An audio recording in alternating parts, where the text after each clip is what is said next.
আপনি কি জানেন আপনার ব্রেন প্রতিনিয়ত হাইজ্যাকের শিকার হচ্ছে এবং এই ব্রেন হাইজ্যাকটি করছেন আপনি নিজে। কারণ আপনি নিজে প্রতিদিন রাগ হচ্ছেন, আপনি নিজে টক্সিসিটি তৈরি করছেন, আপনি নিজে টক্সিক, আপনার আশেপাশের মানুষ টক্সিক, আপনি সারাদিন স্ট্রেসে থাকতেছেন, যার কারণে আপনি আপনার ব্রেনটাকে প্রতিনিয়ত আপনি এবং আপনারা হাইজ্যাক করছেন। বিখ্যাত বিজ্ঞানী গোলম্যানের মতে এই হাইজ্যাককে বলা হয় ইমোশনাল হাইজ্যাক। অর্থাৎ প্রতিনিয়ত আমরা আমাদের কাজের মাধ্যমে, আমরা আমাদের চাপের মাধ্যমে, আমরা আমাদের আশেপাশের পরিবেশের মাধ্যমে নিজেদের ব্রেনকে আমরা হাইজ্যাক করার চেষ্টা করি। তার একটা ছোট্ট উদাহরণ যদি আমি আপনাকে বলি, আমি যদি আপনাকে জিজ্ঞাসা করি আজকে থেকে প্রায় 15-20 বছর আগে আপনার স্কুল জীবনের একটা ছোট্ট ঘটনা যদি আপনি মনে করেন, আপনি দেখবেন পুরো ঘটনাটা আপনি বলে দিতে পারছেন। আপনার এসএসসি কিংবা এইচএসসি রেজাল্টের দিনে যদি ঘটনা আপনাকে বলার চেষ্টা করি আপনি সেটাও বলে দিতে পারবেন।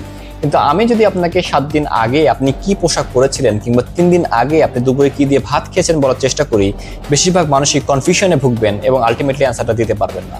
তার কারণটি হচ্ছে আমরা আমাদের লাইফে এত বেশি পরিমাণে স্ট্রেসে থাকি, রাগে থাকি, চাপে থাকি, টক্সিসিটিতে থাকি, টক্সিক পরিবেশে থাকি কিংবা টক্সিক পরিবেশ তৈরি করি।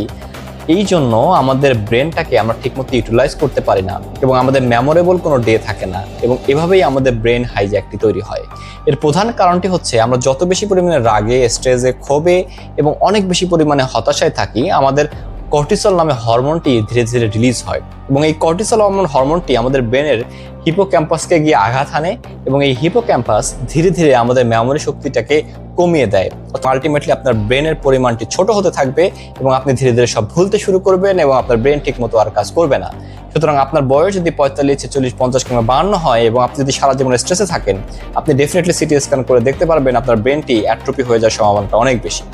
এর পরের প্রশ্নটি হচ্ছে, এই যে কর্টিসল হরমোনটি বাড়লো, এটি সরাসরি আমাদের ব্রেনের অ্যামিগডালাতে আঘাত হানে, যার ফলে যে মানুষটি অনেক বেশি পরিমাণে স্ট্রেসে থাকে, টক্সিক অবস্থায় থাকে, টক্সিসিটিতে থাকে, সে মানুষটি ভয় পাওয়া শুরু করে, তার ভিতরে অ্যাংজাইটি শুরু হয়, সে তার বেস্টটা দিতে পারে না, তার মধ্যে ফিয়ার কাজ করে এবং এই ফিয়ার নিয়ে একটা মানুষ কখনোই তার বেস্ট আউট করতে দিতে পারে না এবং তার আত্মবিশ্বাসটা কমে যায় এবং আত্মবিশ্বাসহীনতায় একটা মানুষ ধীরে ধীরে ধীরে ধীরে নিজের ব্রেনটাকে ধ্বংস করে এবং এটাও ব্রেন হাইজ্যাকিং এর পার্ট।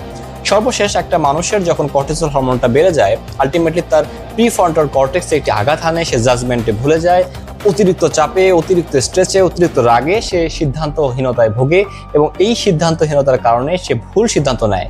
এবং এভাবেই বিজ্ঞানীরা আবিষ্কার করেছেন একটা মানুষ ধীরে ধীরে শুধুমাত্র হরমোনাল জনিত কারণেই নিজেই নিজের ব্রেনটাকে হাইজ্যাক করে এবং যার ফলে তার পরিণতি হয় অনেক বেশি পরিমাণে করুন। তাই আসুন আজকে থেকে নিজের ব্রেনের উপরে হাইজ্যাকিংটা না করে নিজের ব্রেনটাকে একটু শান্ত রাখি, ব্রেনটাকে একটু সময় দেই, নিজের ব্রেনটাকে একটু যত্ন নেই।